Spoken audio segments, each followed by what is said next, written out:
We looked at the NFV framework that enables dynamic construction and management of the virtualized network functions.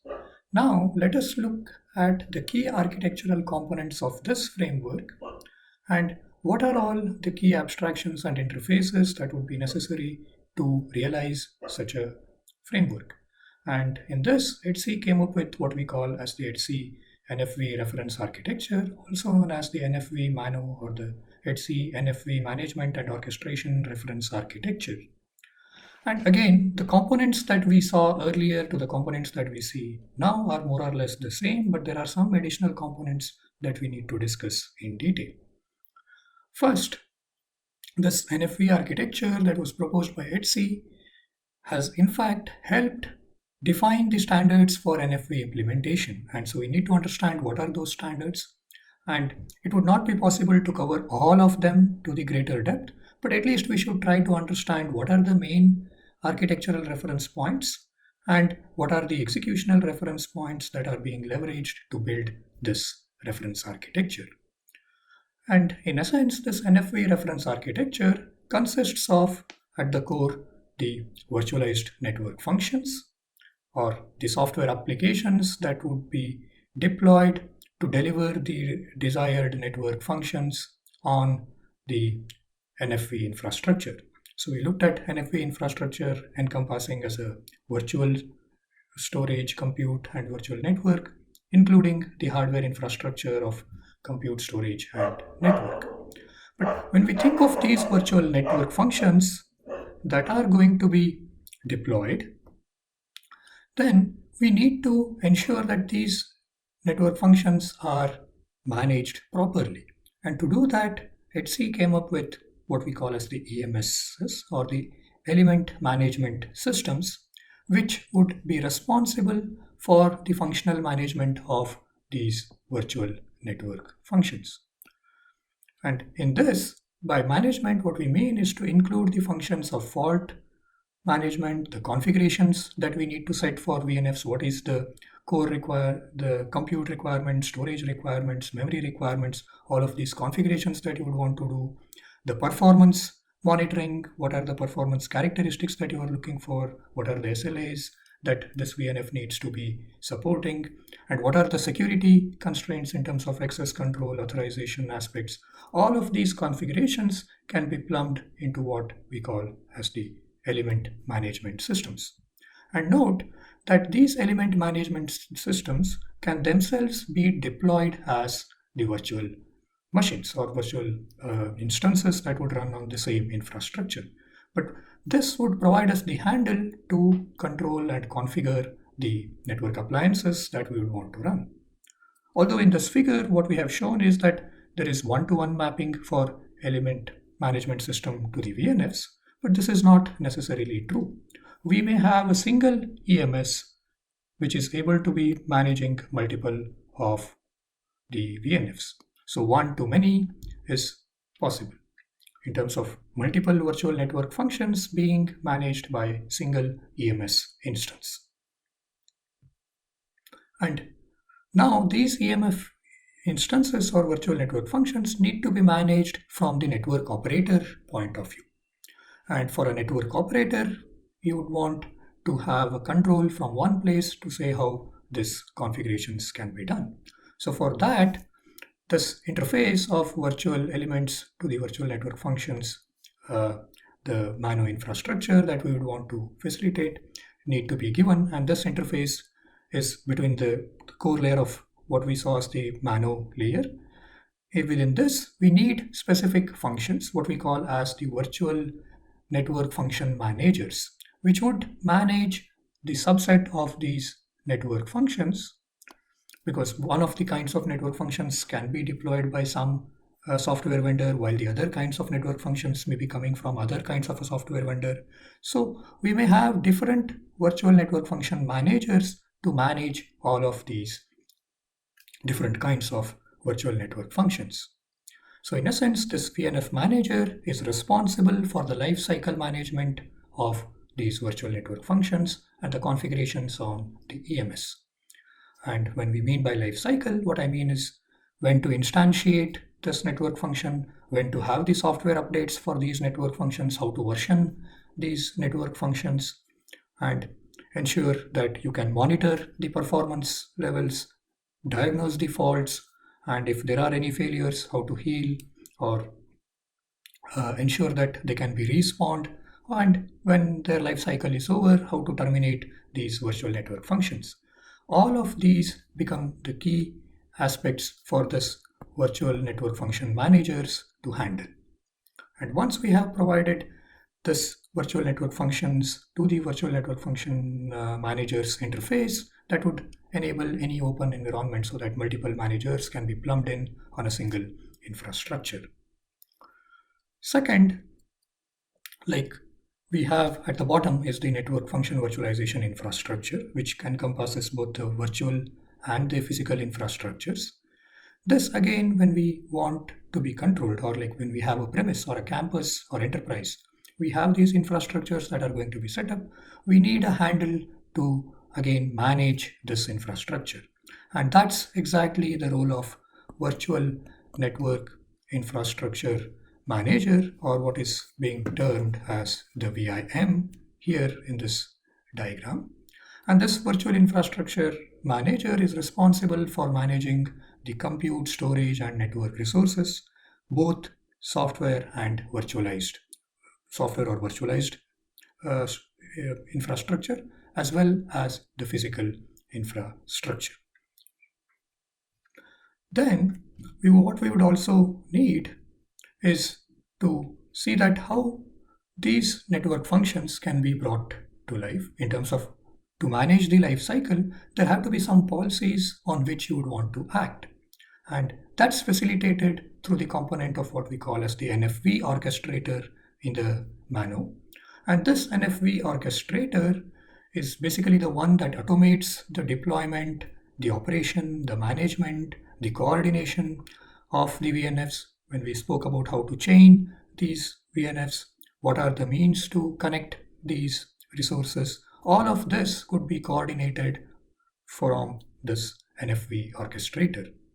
So this NFV orchestrator basically covers the orchestration and lifecycle management of the physical as well as the software resources that are needed to run these virtual network functions. So that means this NFV orchestrator would need to communicate with the virtualized infrastructure manager on one end, and also need to communicate with the VNF managers to spawn or create the necessary virtual network functions and set up the configurations, etc. on them. Thus, this NFV management and orchestration focuses primarily on all virtualization specific management tasks that are necessary to run this NFV framework.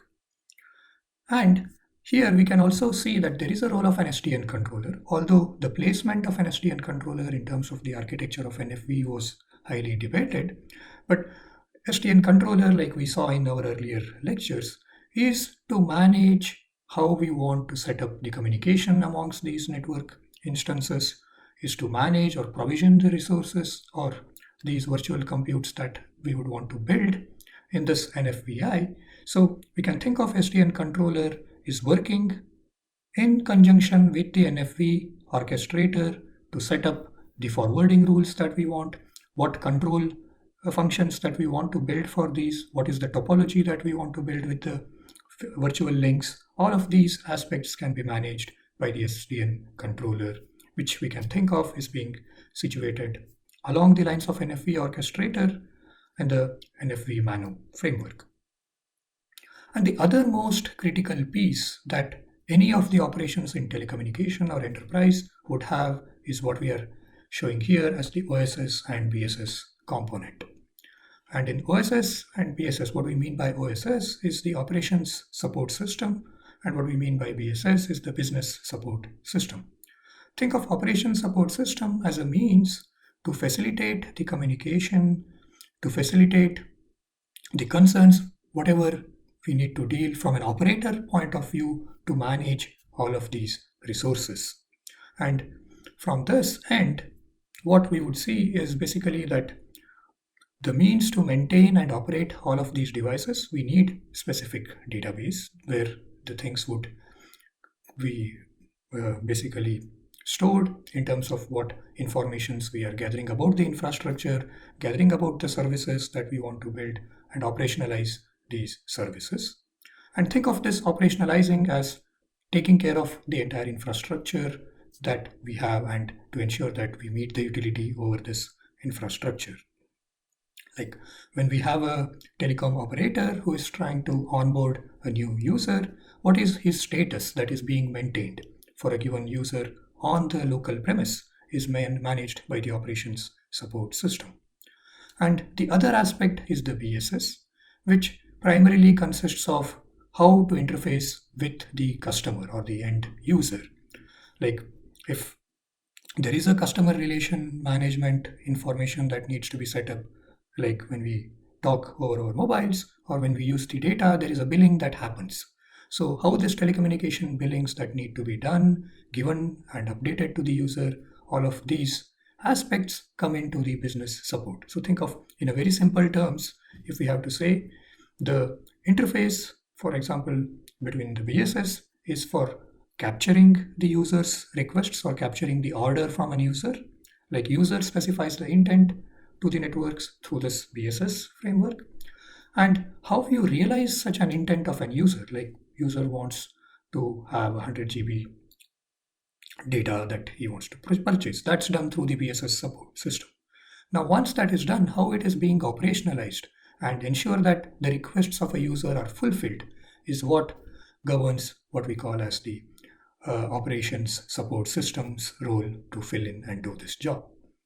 And this is where like the reference points of this OSS and BSS, how they interact with the virtual network functions and how they interact with the virtual network infrastructure hardware have been categorized as other reference points for communication. Note that the communications that are marked in green, that are the execution reference points for the VNFs to interact with the hardware and EMA. Likewise, for the virtual layer to interact with the infrastructure, that's the software abstractions that we are trying to build for the VNFs to work on a given infrastructure. And the main NFV reference points, or the ones that are marked here in black, are the ones that allow us to manage and control such an infrastructure and build the desired services over this infrastructure. And whenever we have such an infrastructure's requirements, we need to catalog a lot of metadata. And that means there is an implicit requirement to support the database where we catalog the infrastructure, the kinds of network functions, the service descriptions, all of this data in one fashion. This could be even a distributed framework by itself. Overall, this was how the ETSI NFV reference architecture was delivered from the ETSI group. The ETSI NFV reference architecture saw various open source implementations, and we'll look at just one of the open source implementations known as the OPNFV, which it stands for the Open Platform for NFV. And this is a collaborative project under the Linux Foundations, and that has helped transform the global networks through this open source NFV. And what this OPNFV tries to do is to facilitate the real implementations of the reference points that we discussed in the earlier framework or the reference architecture. And it initially started with the focus on the virtualized infrastructure manager, implementations of how to communicate or bridge this interface between the virtual infrastructure manager and the network function virtualization infrastructure as a key piece, and then it started to build all the other components. And this OPNFV, which facilitates the common NFVI and also facilitated through the project as a continuous integration with several of the upstream projects. And when we say what were the core upstream projects that we see in this architecture where they were having the means to develop and deploy network functions, and primarily it is the OpenStack that was there already to create VMs, orchestrate, and where to deploy the VMs. So this OPNFV was trying to support integrating this NFV framework, which is by developing the VIM and the NFVI, with integrating them with the upstream projects like OpenStack. And when we think of the containers, we could have the Kubernetes as a framework that would support. And when we think of the controllers, SDN controller, they used to support the Open Daylight and many other like ONOS and so on. So the goal was to build this reference platform which any of the telecommunication operators or even the enterprise operators could take and start to build the NFs and work them out. And this has been a huge success and it's continuing. Although it started with just the bottommost layer, it has now grown to address the VNF manager, the orchestrator, and the interfaces between these points. Further, there is also this cloud band and the Red Hat architecture. This is infrastructure based on how the Red Hat Enterprise Linux OpenStack integration could be done with the cloud band, which was an Alcatel-Lucent based NFV platform. And this, in a way, offers a new way to design, deploy, and manage the network services. You can think of having the Red Hat OpenStack, which is now facilitating how to manage and provide the control over the NFVI and implement the NFV manager, and also provide the cloud band orchestrator communication with that to build the VNF models. And Tosca is one of the core protocols or mechanisms to see how the NFs can be modeled to build the abstraction, the logical abstractions of providing the services that we want to build for realizing these network services. And these have been very prominent and successful, and there were many more of these architectures that have been instantiated. But we need to see, okay, we have this framework architecture, we have so many of the reference implementations, but what exactly do they offer in terms of what are they bringing to the table? And as we know, this NFV is about implementing the network functions in software, which would now run on the generic hardware, right? And in order to do this, we need to say, when we create a framework to instantiate these network functions, we are thinking of a data center or a cloud-like environment where multiple users are using the same resources. That means we need to ensure that the framework implementations that we have are able to support multi-tenancy. And what we mean by multi-tenancy is basically an architecture where a single instance of software application or the hardware that we have would serve multiple customers. And each customer is what we refer to as a tenant. And in this reference, the mode of operation for the software where multiple independent instances of the same software could be run by different tenants. And we still need to ensure the isolation for these software infrastructure, but they may still be using underlying the same shared environment. So a logical isolation amongst multiple instances of the same software that we are going to run is to be guaranteed. And this is where the NFV really helps by ensuring that we are able to decouple the hardware from the softwareized instances. And each of the softwareized instances can now be controlled and configured independently by different vendors. And that's how it supports multi-tenancy. And another important aspect, whenever we try to build the systems, we evolve. And when we evolve, we start versioning the systems. And then when we expose these to the public, there may be a need where one user would want to operate on a particular version, while another user would want to operate with a different version. So there is also a need to support what we call as multi-versioning, which allows the network functions of different versions to coexist on a same framework. And this makes it also simple whenever we want to have upgrades or have to switch back to a stable version when something experimental is not working. We could have the previous version rolled back much more simply rather than having to restore the entire infrastructure. And thus, this NFV, through the use of VMs and the right abstractions, enables to support these cases. Further, this NFV also we discussed saying that it would allow for having some sort of a resilience and service assurance, and also ensuring that there is a security diagnostics and surveillance that we could do with these functions. So our reference implementations that we want to build and the architecture need to have the abstractions or the APIs to facilitate these informations.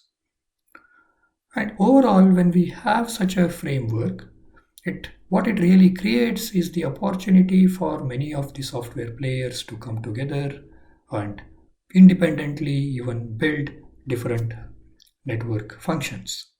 And this is where the innovation starts to foster in terms of how different software frameworks can be pulled together and create the new services, and even collaborate with different network functions to create multiples of these services to work. And in doing all of this, now what this NFV really tries to facilitate is to provide a scale for deploying a large number of instances, meet the demands of the traffic load to scale out or scale in the required instances of the network functions that we would want to run. And all of it can be automated in terms of trying to bring a new instance of network function, managing its life cycle, scaling the resources, or even scaling up the resources of CPU or memory or requirements for a particular function can all be done in an automated fashion. And thus, what NFV actually offers is to ultimately transform the way we can think of the role that the network operators have to do in terms of building the network infrastructure. But note that this is often always has to be incremental. We cannot have a 0 day where we shift to this NFVI. So they may still have to deal with the legacy hardware, but when it comes to the NFV infrastructure, they may be able to automate many of it and mix and match in their infrastructure as they see fit.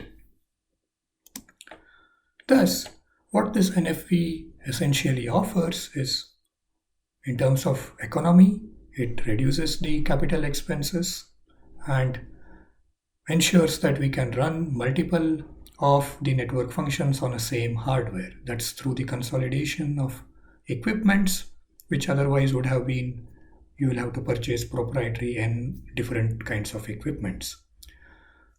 Second, it also helps enable the speed for the time to market, and that's where the acceleration for innovation has been really upped by NFV, wherein we minimize the time that the network operator would need to deploy, prototype an idea, because he is no more dependent on the hardware operation equipment manufacturers.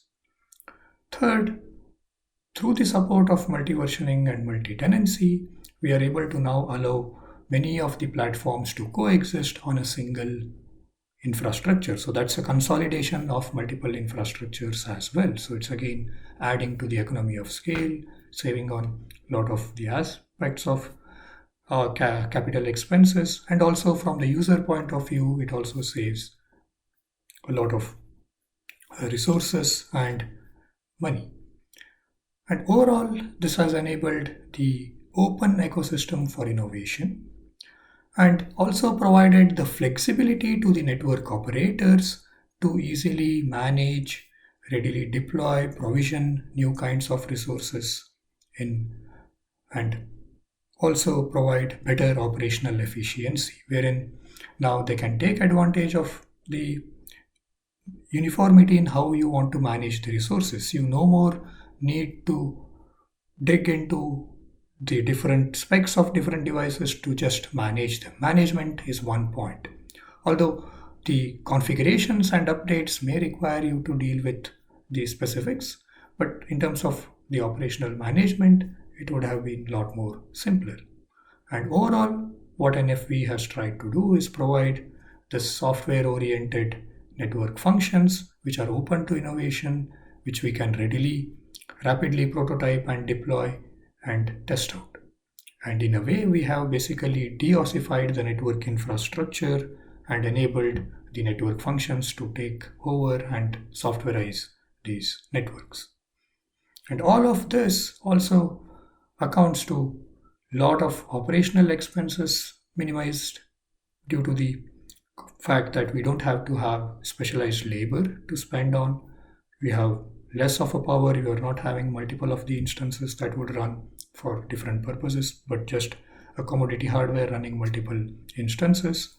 Lower requirements on the space to host and deploy these instances. And also in terms of monitoring, now the number of devices have gradually shrunk, so you'll also be able to monitor these things very easily.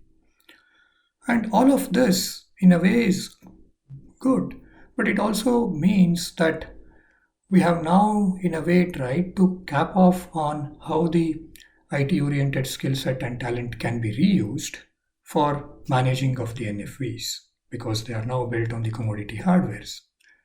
And we can also see it as an augmentation that it is trying to bring for the IT skill set to operate on the NFVs and build these NFVs very easily. So this NFV supports a lot of use cases, like we said. And if we have to start with the basic switching elements, that's basically in the telecommunication operators world, we can have a broadband network gateway, or the BNG, which is basically the access point for the subscribers through which they connect to the broadband network. This can be deployed as a virtualized network function.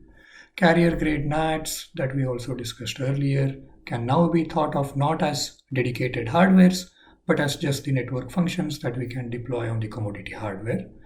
And more so, we can even deploy just the routers as the instances that we can run on the commodity hardware as just the softwares like Quagga that the Linux world offers can be used to run the different router configurations that we want to build.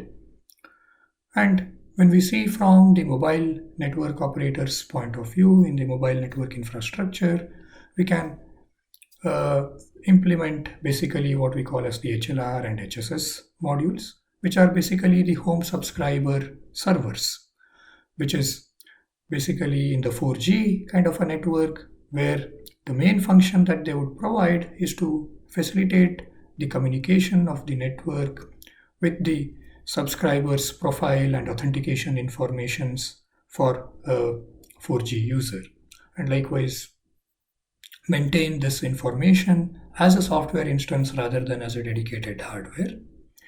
And we could also have what we can think of as the GPRS nodes, SGSN, or the serving GPRS support nodes, which are used for basically ensuring that all packet switched data within the network is able to operate and authenticate the users. And this mobility management, all of these specific functions which were earlier implemented as proprietary hardwares, can now be implemented as just the softwares.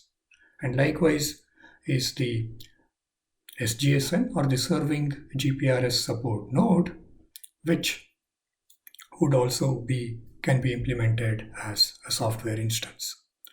We can also have the GGSN, or the gateway GPRS support node, which basically responsible for the internet working between the GPRS network and the external packet switched networks like the internet to speak of, wherein they keep a record of the active mobile users who are attached to the SGSN network and facilitate for the mobility of these mobile users. So all of these functions, which were earlier the proprietary hardwares with custom protocols that were being built, can now be built as software functions.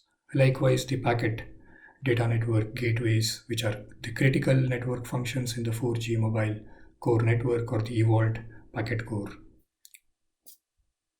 EPC networks. Hence, we can see that NFV can be applied for the ISP networks, for the telecommunication networks, including the home networks where the ISPs can run specific functions as the whatever the gateway devices that we would use to hook to the internet can now be seen as the virtualized instances where they can provide numerous home services for home environments. And in fact, when we connect with the enterprise networks, we typically use the VPN gateways or IPsec based VPNs. Now, all of these functions can be implemented in the enterprise network as the virtualized network functions rather than as a dedicated hardwares, which cost in several hundreds of $1,000s. Also, for any kinds of a network, be it data centers, be it the enterprise or telecommunication, if we want to do any traffic analysis like DPI or quality of end user experiences, all of these measurements that we have to do, they can be built as custom functions and not necessarily have to be dedicated hardware, including monitoring for the SLAs, diagnostics that we want to run, all of them. So, in nutshell, we can see the NFV to replace many of the custom or proprietary hardwares that otherwise were deployed in any kinds of networks, including the firewalls, virus scanners, IDS, spam protections, and so on. So all of these become the key use cases for NFV where they can really transform the way we operate with the networks. In essence, like if we look at this NFV use case as a carrier grade NAT, we can build the NAT44 function, which is a software function that would manage a table which would keep the lookup of the public and private IP and manage the setup for translation within the IPv4. And also it could be the same device that we can now use when we want to tunnel and use the IPv4 and v6 devices. So we can have a NAT4 address inside while we can present a NAT6 or IPv6 address to the outside world. And we can even facilitate overlapping addresses in a much more easier fashion. And if we see that a NAT is becoming a bottleneck, we can instantiate a new instance of a VM to take over and enable that we can scale elastically the kind of functions and run them in our hardware. And likewise, when I mentioned about the routers, we can think of open source control plane that we can build using the Quagga and Linux framework. And we could also build optimized data planes to facilitate more performance-oriented operations, which we will look at the data plane DPDK in the next lecture. Nonetheless, what we have really tried to achieve when we rethink of the network infrastructure that used to be around prior to NFV, what we would see is at the bottom, we have the hardware infrastructure, which consists of the rack, cable, power, cooling to run the hardware infrastructure consisting of the compute nodes or compute hardwares, x86 machines or any ARM machines or any of the servers, the switching infrastructures like routers, the switch devices, and the network infrastructure that encompasses variety of the middle boxes, which used to be the core at the hardware. And on top of these, we used to have the hypervisors, OS, and applications run. Now we have taken out these network infrastructures and moved them into the software layer. That is, now you can think of the infrastructure as just the compute and switching infrastructure that is there as hardware. And all the network infrastructure, which were the hardwares earlier, have now moved to a software network functions that would run on top of the same compute infrastructure. And this shift is exactly what NFV has enabled, and this shift has also led to a lot of innovations that we can think. So now when we see these network functions, the next immediate question would be how do we deploy them? And what we have started earlier was the dedicated hardwares. Now we want to get rid of these dedicated hardwares and run on top of the commodity hardware. So one of the most simplest approach would be we have a dedicated commodity server, which is running a server host OS and comes with the associated binary and libraries. And we deploy the network function as a process that would run. So to consider this as a Linux box, and I'm running an application like Quagga on top of this Linux box. So that is one of the most simplest implementations that we can have. So here we are running the network functions directly on top of the physical hardware. But with NFV, we want to bring in the virtualization, and with the virtualization, what we can think of as the most common means to deploy is as a traditional virtual machines.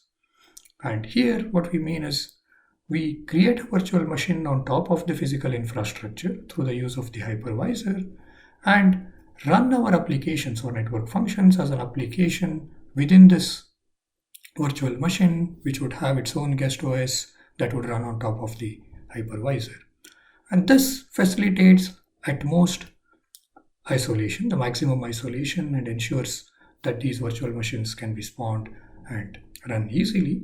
But these are in a way heavyweight because we are now trying to maintain a guest OS, the binaries that are needed for that virtual machine to be run on a single hardware. And they are more intensive in terms of the memory and storage. And what we have seen as a shift in this virtual machine model is the lightweight containers.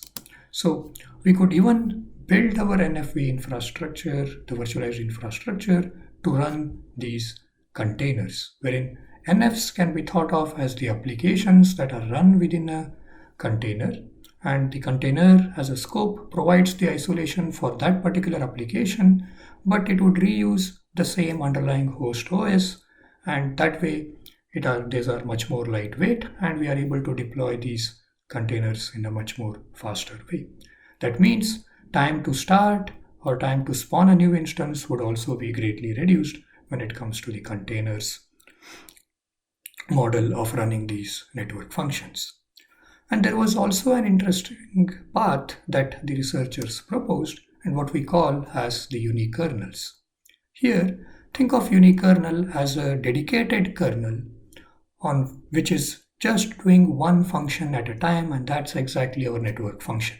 So the unikernel app and host OS are basically the drill down or a very thin or a lightweight host OS and app which just do the function that we want. So think of these as what we can see when we want to run very specific code and just do a particular job alone. And because these are now softwareized in terms of what we would want to run, we can run much more of these unikernels on a same server so that we are able to scale a lot more than what we would be able to scale with VM and containers given the limited resource constraints that we may have. And these also unikernels make it a single address space wherein if something fails, it's easier to respawn another instance or update the state much more easily. And these unikernels are also called as the library operating systems. And one of the most celebrated work in this is the Click OS as a means to develop the network functions using the Click OS infrastructure as a unikernel. To summarize, what we have seen is the evolution of the NFV framework and the reference architecture. And for each of the reference architecture as it evolves, we need standardized definitions of what interfaces we are going to operate. And the slide here precisely shows what are all the HC NFV groups, ISGs, deliverables which have enabled us to build these abstractions and build these reference points for implementing the open standards. And you can see that we started with just the 6 of these specifications and documents, but these have culminated to more than over 30 odd documents that have come up trying to foster the openness and innovation in this NFV infrastructure. I have put the links for those to look at, and in order to access these documents in the HC, all of these are in public domain, and that would give us a good hint of what the way the evolutions have happened for this NFV just over the last 10 years. So NFV, if we have to understand to the core, we'll have to deal with a lot of terms and concepts to deal with. I've tried to cover some of them and address them in earlier lectures, but some of them we may not have covered, so I've tried to put some of the key terminologies and the concepts that are associated with understanding the NFV for reference in these slides, including the most relevant acronyms that you may see in some of the slides and that you may often encounter in trying to understand NFV.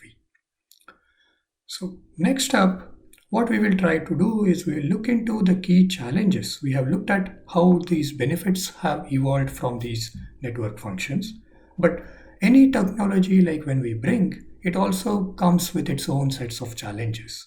So it is also important for us to understand the key challenges that come along with this development and deployment and realization of the NFV framework, and we'll try to do that in the next class.